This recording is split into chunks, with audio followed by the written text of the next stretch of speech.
Today I'm going to show you a little trick making a field expedient axe handle.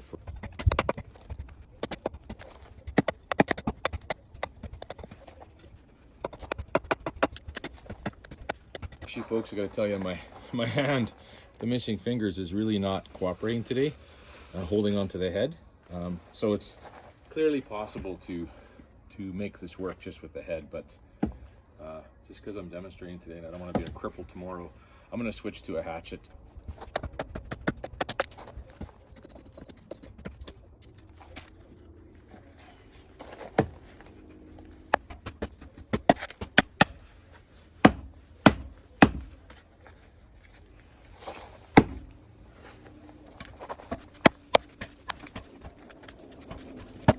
It's really hard Russian olive, and so I'm impressed with this little axe handle.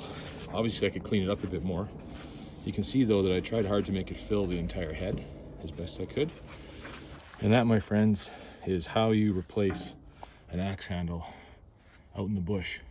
It's not pretty. Will it last forever and cut cords of wood?